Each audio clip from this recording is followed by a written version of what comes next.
2 p.m. Lendell Beach, Bloodlick, Georgia. The clouds in the sky twisted like a blade in soft flesh. The wind moaned in pain, crying to be put down by the humans that existed in and around it. For now, those calls went unanswered. The humans it called to, both unwilling and unable. Those humans, watching the dark torture in the sky unfold, were Detectives Ward and Costello. The two detectives stood on a wooden walkway at a higher position from the crime scene. They told forensics they were getting a bird's-eye view of the scene. In reality, Costello wanted a smoke break, and Ward wanted to collect himself before seeing his old partner, Robert Tansy. They hadn't been partners for long. Costello was the freshest recruit of Bloodlick PD. Costello had a lot to prove, and sought for his peers' respect in all the wrong ways. Ward, on the other hand, was seasoned, having seen the best and worst Bloodlick had to offer.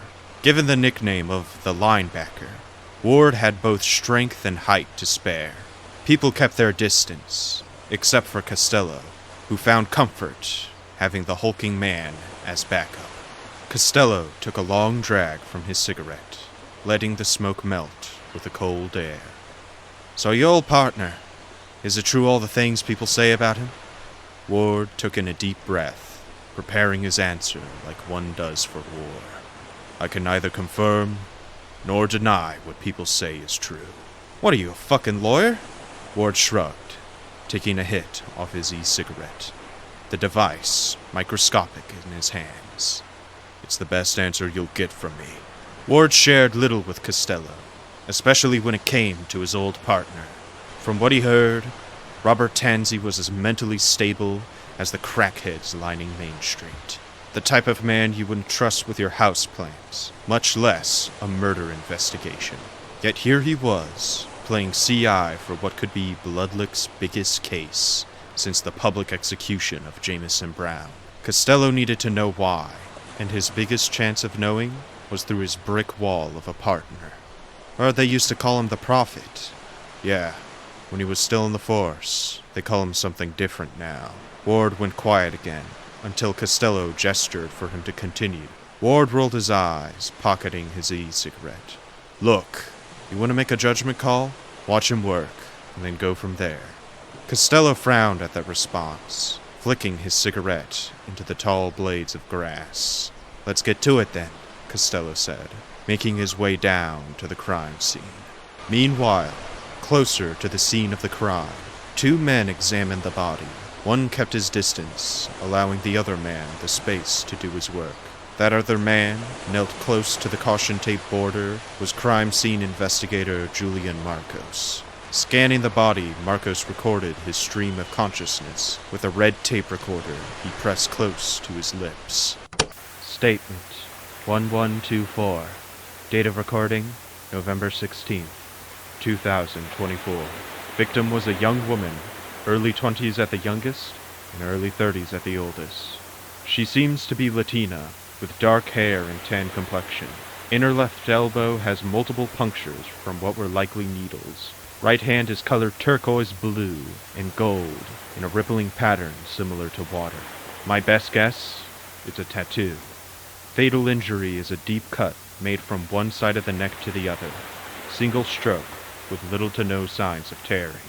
Bruises and other injuries likely came after death, while the body was being transported. Thigh and abdomen were bitten at by seagulls, meaning the body may have been left hours before being found. The body is discolored due to lack of blood, corroborated by the fact no blood was found around the scene of the crime. As of now, no further inferences can be made until autopsy and toxicology reports are made. Finishing his statement, Marcos turned to the man behind him. "I've done my part, Robert. Whatever it is you gotta do it now." Robert Tansy, the madman, made his way over the caution tape and to the body. He circled over the body, scavenger eyes absorbing what secrets they could.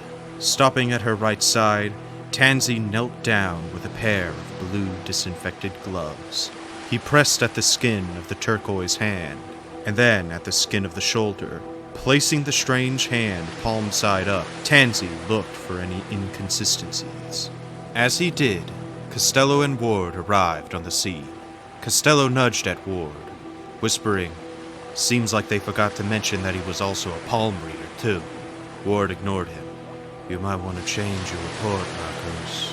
This ain't a tattoo," Tansy said. "What else could it be, then?" Costello asked, hoping to get a rise from the madman. Tansy looked at Costello, little showing with his sunken eyes. Tansy waved the young detective over. Once Costello was beside him, Tansy showed him the back of the hand. "You see how the coloration continues under the fingernails? That wouldn't be possible if it was a tattoo." "Huh, you're right. So what is it then?" "It's chemical in origin, most likely. Small punctures in her right wrist suggest that it was injected into her." "Wouldn't it be more accurate to say it was narcotics?" Tansy shook his head. "Scarring of the left arm shows that she'd been favoring that one for a while. No scarring had yet to develop on her right wrist. Which one seems more reasonable? That she decided to change how she used drugs over the short span she was murdered, or that this isn't related to her drug use?" Costello nodded, impressed, taking one step away from Tansy. "Well, I'll be. So that's why they called you the madman." "I wouldn't say that. More so a man stuck between past and futures." "Not helping your case, old-timer." As Tansy nodded to what Costello just said, his eyes finally crossed those of Ward's. Old partners meeting once again, that meaning collected like dust on cabinets. Ward was the first to break eye contact, shame pulling at his conscience. "Are you going to introduce me to your new partner, Ward?" "Jeez, where are my manners? I'm Jamie Costello, Ward's newest partner." Costello would have reached out for a handshake if Tansy hadn't had his gloves on. As Tansy was about to respond with his own name, he froze to sniff at the air. Costello looked at the other two, both unbothered by this strange display. Tansy froze again, breathless like a statue. "Does anybody else smell cigarette ash?" Marcos and Ward both shrugged. "I'm not close enough for you to be smelling me," Costello answered. Tansy looked down to what was right under his nose. The woman's mouth laid open, everything past her teeth, a well of complete blackness. Tansy's hand hovered above her mouth, his fingers descending down into the dark abyss. Costello and Marcus grimaced at him, while Ward continued to look away. "Jesus Christ! What are you doing, you sick fuck?" "Getting." Tansy then pulled from the woman's mouth what seemed to be a filter end of a cigarette. "This. The hell is that?" Costello and Ward got over to get a better view of the burnt cigarette. "It's our next lead. Doubt DNA will be of much help." "What about that? Seems to be some lettering on the left of it." Twisting the cigarette over revealed a stylized R, inked into the paper. "Might be a specialty brand. Whatever it is, the station will have a better time identifying it." Tansy placed the cigarette end in a baggie, handing it for Marcos to catalog. He then walked over to Costello, holding his hand out for a handshake. "Name's Robert Tansy. Pleased to be an acquaintance." Costello looked down at the hand, the same one Tansy used to dig at a woman's mouth. I'd be okay with just the wave, if that's fine with you." Tansy turned to Ward. "Should we go to the force before doing anything else?" Ward shook his head. "Let's give them some time to adjust to the idea of you being there again. I was hoping they'd forget by now. You know they aren't the forgiving type, Robert." Tansy took a deep breath in and one breath out. "Good, because neither am I." Tansy walked past the two and up the wooden walkway. "And where do you think you're going?" "To follow up on the next lead, that turquoise hand. It may be me guessing, but it's the best guess we got." Costello looked to Ward for any sort of pushback. Instead, the linebacker chose to follow the madman. "Jesus Christ, you two!" Costello, having no choice but to follow suit.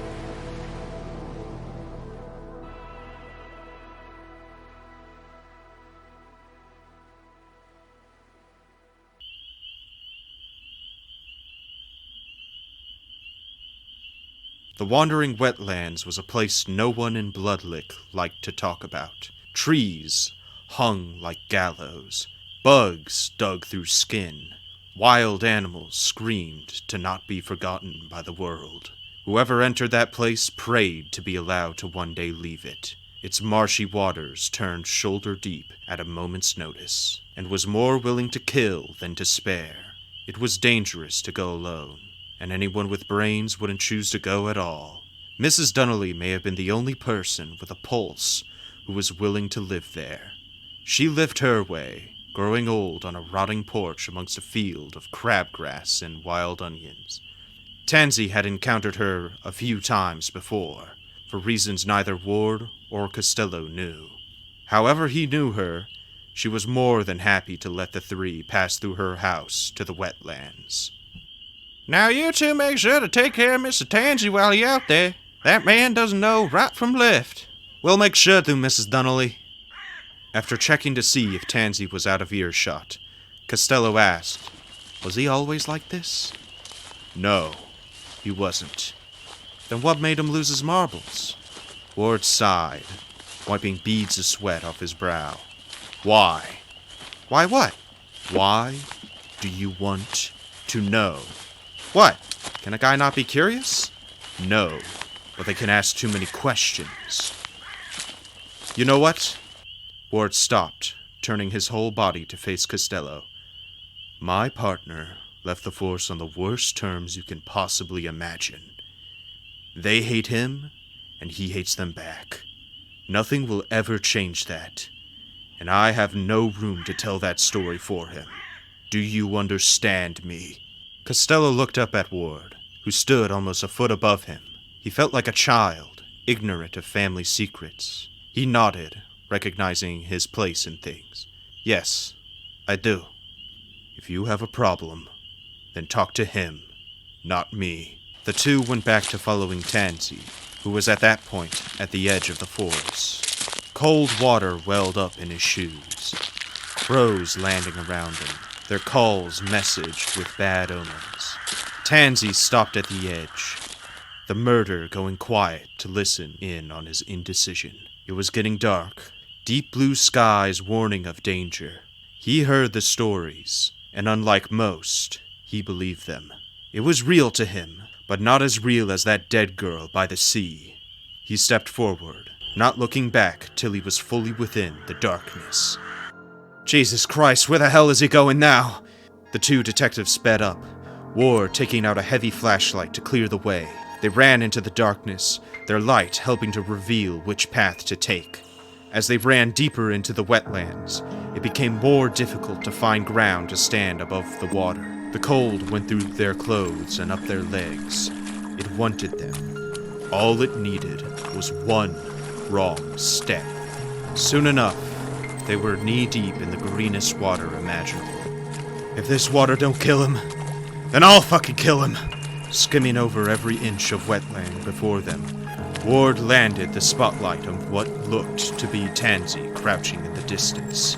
The detectives ran over, always making sure the light was directly over him. "We need to get a leash for you. The hell are you playing in that water for? You're gonna end up diseased."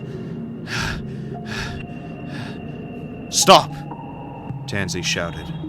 The two froze in place. Look at the water. Bringing the light down, revealed on the water a thin layer of turquoise blue. It ran over it like oil, bending and moving with the rippling water. Veins of gold ran across the turquoise like spiders' webs. "You knew it was here, you sick bastard! You knew it was here!" Ward shook his head, eyes wide like a prey animal. "He didn't. He just hoped it was." "You're right. I didn't. I had one theory." Tansy dipped a cup into the water, collecting a small sample for the labs. "And I ran with it."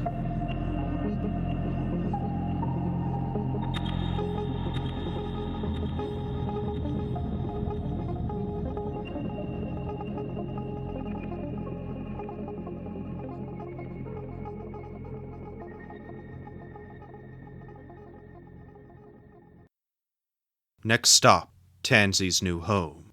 It was an abandoned auto repair shop. its front windows covered with a thick shell of paint. Tansy opened one of the garage doors, flakes of rust falling off the frame like rain. You two make sure to be careful where you walk. Don't know whose case you might be messing with. The entire floor was covered by mad scribblings made in white chalk. They had names, dates, witness reports, dots connecting dots, and so much more. Amongst this garden of words, a path of chalkless floor twisted in and around the garage area. Tansy entered without a second thought, the path having become ingrained into his two temples. Ward attempted to keep some sense of normalcy, walking as he would anywhere else. His partner, on the other hand, trekked as if on a knife's edge, his feet careful to avoid destroying things he couldn't fix. Hitting the edge of one of the trails, the three stopped at the door leading to the reception area. Opening the door, what they instead saw was a cramped office space and bedroom.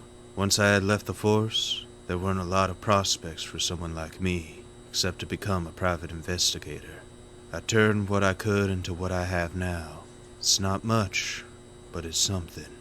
Ward stood away, every nerve in him preferring death than a second in that room. What Costello first noticed was the massive glass display lying at the corner of the desk. A small light shined down on an area of plants and moss. What are you growing in there? Tansy went to the display, dropping in apple and orange slices. Butterflies. Never saw you as the type to own pets. I used to. Many of them left, but the butterflies stayed. What do you like about them, the butterflies? They're on a path of constant and unalienable change, always on the move to some natural conclusion. So they make sense to you? Yeah, they do. Before Tansy could have a chance to rest on his thoughts, he rushed over to his computer and began to type. The computer was older than Costello, running programs decades out of date. You know computers are cheap nowadays, right? It might be old, but unlike that little rectangle you got, it's a lot better when it comes to avoiding surveillance. The NSA might know what's going on in my house, but they'll have nothing the second I leave it. That's a somewhat reasonable fear to have. But seriously, what do we go out here for that the labs couldn't have told us the next morning? The labs will see this tomorrow. They'll have more context on what it is, but I know what it might be. And what is that? It's from an animal. Some may even say a mythical creature. It's the six-legged salamander, otherwise known as the Vanishing One. It was said to be the height of a tall warrior and the length of 2 alligators. It was also said to inhabit the wandering wetlands, either as a supernatural protector or what cryptozoologists believe now as a specialized hunter. It secreted a special poison it used to hunt. I believe if we do a full scan of this stuff, we'll find that it'll be untraceable under normal toxicology reports, due to there being no other record of it even existing. Costello looked at Tansy with both confusion and concern. He could feel his brain melt as he tried to understand the madman. He smiled, attempting to hold in laughter. Ward, can I, talk to you for a second? In private. Ward nodded, the two leaving the bedroom and out towards the garage door. What the hell is this? I told you not to ask questions. I know, and you've been pulling my strings with that long enough to make me start questioning you instead. That in there wasn't normal. You know that. Anyone sane knows that. I walk in an abandoned building with chicken scratch all over the goddamn floors, and you want me to hold my disbelief for one more second? Be real with me for once. Why him? Why did the chief, of all people, recommend this bonkers crazy man in an official investigation? This is embarrassing. The city is waiting for us to solve this murder, and you want me to entertain that? You think this is bad? You really do? I had to watch my best friend in real time turn into that. And you want to meddle? For what? For dealing with him for a day? You're a detective. Act like it. I am a detective, and part of that job is asking fucking questions. So answer them. Why did the chief recommend this man? Ward shot a look at Costello, the kind that made his younger partner flinch. It was dark, cold, and inhuman, a look of someone who's killed before. It was rage with all the trappings of primal fear. Costello looked down and away from Ward's glare. I'd been asking the same thing. Costello looked at Ward, grabbed a cigarette, and lit it. I'll be in the car. You go deal with him, partner. Watching Costello walk off, Ward could feel guilt hold tight on his throat. He just wanted quiet, some time to think. Now he'll be ending the day with two partners who hated him. Ward took out his e-cigarette, calming his nerves down with a sweet taste of electric smoke.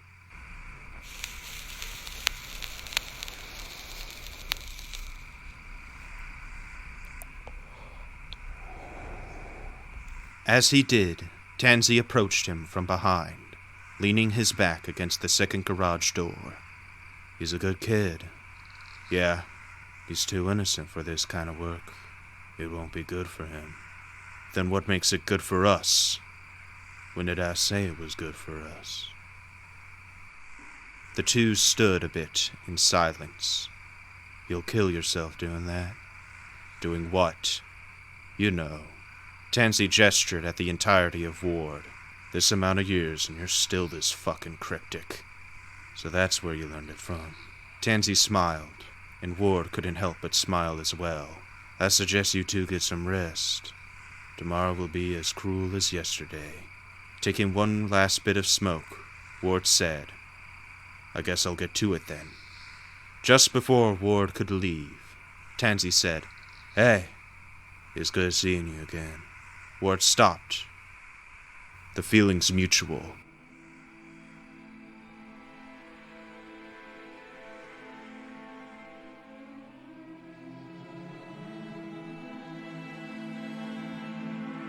The detectives drove off, eyes kept sharp by the passing sodium lights.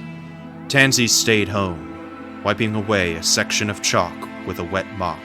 On this new section of floor, he noted down all the evidence and all the current theories on this new case that needed unfolding.